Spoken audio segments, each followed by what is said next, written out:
কি বুঝাবো সূরাতে মিসালের কি বুঝাবো আল্লাহ যে দরদের আল্লাহ কওয়াও যায় না সওয়াও যায় না কেমনে কমু এই কথা আল্লাহ সব পারে আল্লাহ সব পারে সব পারে বক্তৃতা আমার শেষ লম্বা বয়ান আর হবে না বাবাজি কোন নবীজির কথা আমি বলতেছি কোন নবীজির মান আমি আপনাদেরকে করে শোনাই কিতাবে পড়েছি এমন একজন নবী যেই নবীজি দুনিয়াতে উম্মতের জন্য মৃত্যুর আগ পর্যন্ত কেটেছে নবীকে যেদিন থেকে কবরে রাখা হয়েছে নবীজি কিয়ামত পর্যন্ত কবরেও কাঁদে দাখায়েকুল আখবার কিতাবের মধ্যে লেখেন ইমাম গাযালী রাহমাতুল্লাহি আলাইহি বলেন কাল হাশরের ময়দানে তিনজন ফেরেশতা নবীজির কবর মোবারকের পাশে দাঁড়াবে কাল হাশরের ময়দানে সর্বপ্রথম যার লাশটা উঠানো হবে সেই লাশটাই হবে তোমার আমার নবীজি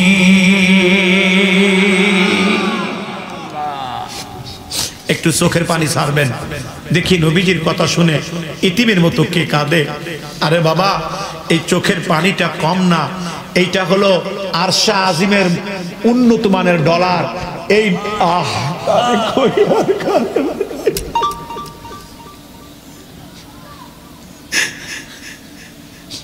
হুজুর অস করেন এত কান্দেন কেন কিসের জন্য কান্দেন কিসের জন্য কান্দি এই সাক্ষীটা কাল হাসরের ময়দানে দিয়ে যে আমরা এই বক্তার সামনে বসেছি এই বক্তা শুধু কাঁদছে কেন কাঁদছে জানি না তখন আল্লাহ যদি আমারে জিজ্ঞাসা করে আপনি কেন কাঁদছেন তখন আমি বলবো আমার মুর্শিদ এইভাবে কাঁদছে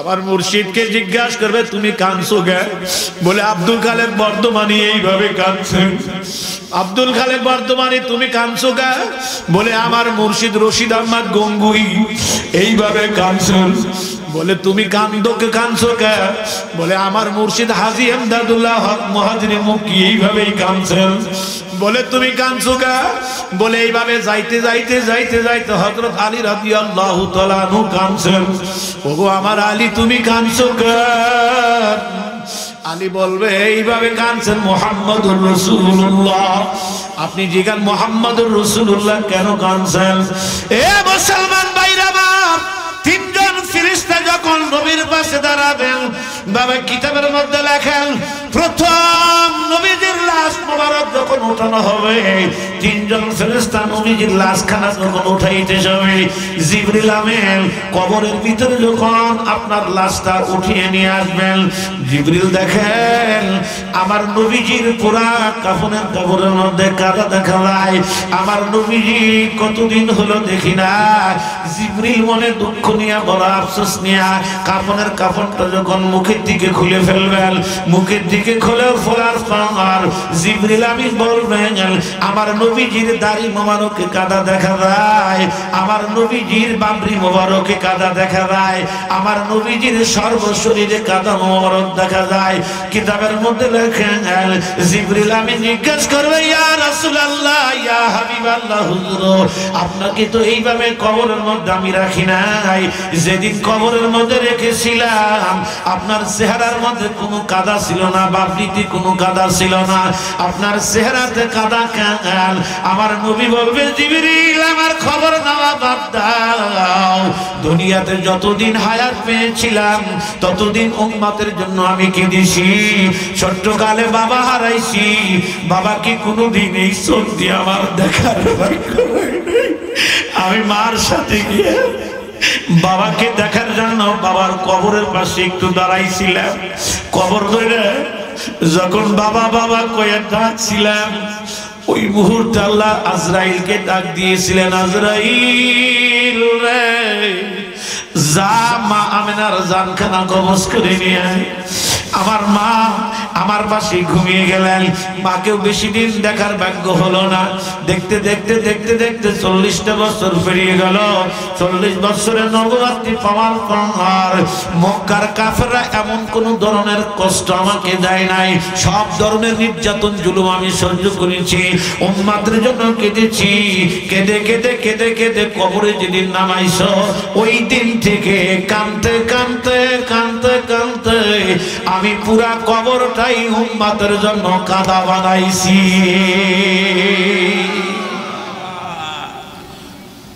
এটা বানোয়াটি কথা বলিনি, এটা আমি হাদিস শরীফের কথা বলছি।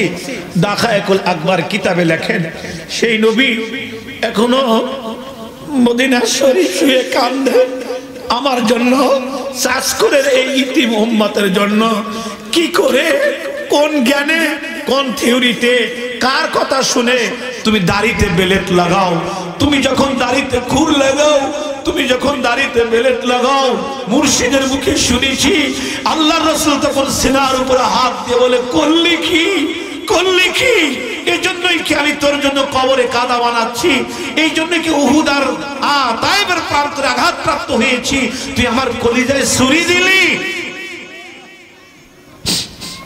প্রিয় ভাইরা, আমি আপনাদের দুখানা পায়ে ধরি, দাড়ি চাচা অবস্থায় কবরে যায় না। আমার এই হাতটা ফেরত দিয়েন না। টুপি ছাড়া কবরে যায় না। টুপি কিন্তু ঠিকই পরানো হবে, এমন টুপি লম্বা, মাথায় প্যাচ দিয়ে রাখবে, ঠিকই টুপি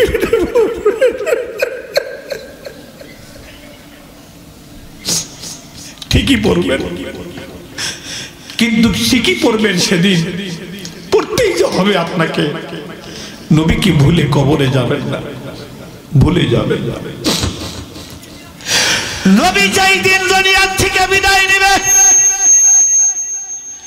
ইতিহাসটা পড়ে দেখেন, রাসূলুল্লাহ যেদিন বিদায় নেবেন, বিদায়ের মুহূর্তে আলেম হইলে কিতাব দেখেন, আলেম না হইলে আমার কথা বিশ্বাস করেন, নবীজি পরিবারের সদস্যদেরকে নিয়ে বসা, আম্মাজান বসা আছেন, আম্মাজানের এই কাদের উপরে ভর দিয়ে আল্লাহ নবী বসা, পিছনে ফাতেমা বসা, সমস্ত সাহাবায়ে কেরামের সাথে কথা হইতেছেন,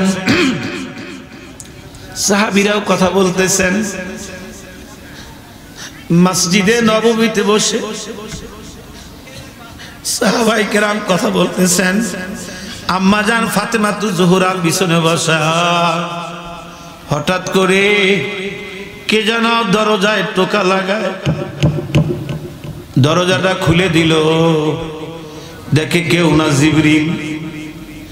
সালাম দেয়, জিবরিলের মন বেজার, ইয়া রাসূলুল্লাহ, আজকে আমি একা আসি নাই, আমার সাথে আর একজন মেহমান আসছে। বলে, কে আসছে? বলে, আমার সাথে যে আসছে সে হলো আজরাইল, ভিতরে ঢুকবে কিন্তু আপনার অনুমতি চায়। কেমন নবী, আজরাইল কারো কাছে ঢুকলে কারো কাছে অনুমতি নেন না, আজকে অনুমতিও নিচ্ছে আমার নবীর কাছে এসে। ঠিক আছে, তাকে তুমি একটু ভিতরে আসতে দাও। আজরাইল যখন ভিতরে আসছে, ভিতরে আসার পর আজরাইলের চোখেও পানি দেখা যায়। ইয়া রাসূলুল্লাহ, ইয়া হাবিবাল্লাহ, হুজুর। বলে, কি? বলে, আল্লাহ পাক আমাকে একটা কাগজ দিয়ে পাঠাইছেন। বলে, কিসের কাগজ? বলে, আল্লাহ পাক আপনার অপেক্ষায় অধীর আগ্রহে বসা আছেন, আপনার মিলনে। আল্লাহু আকবার জোরে বলেন।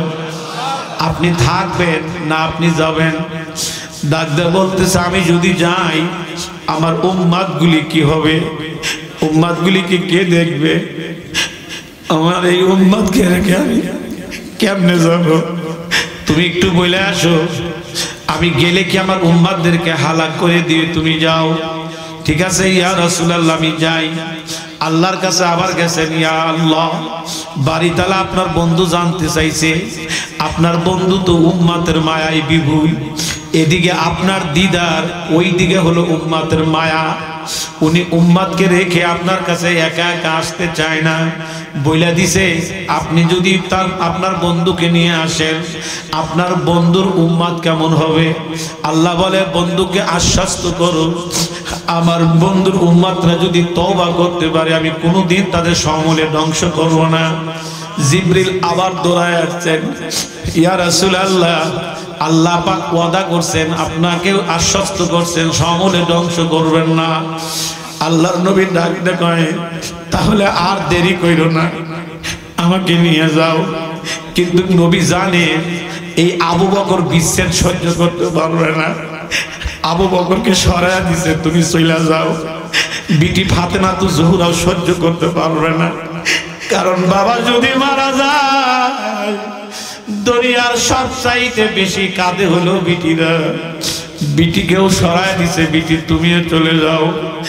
এরপরে আম্মাজান আয়েশাকেও সরায় দিছে, তুমিও চলে যাও। চলে গেছে। আল্লাহর রাসূল এইবার আজরাইলকে ডাক দেয়, কয় তোমার কাজ তুমি করো।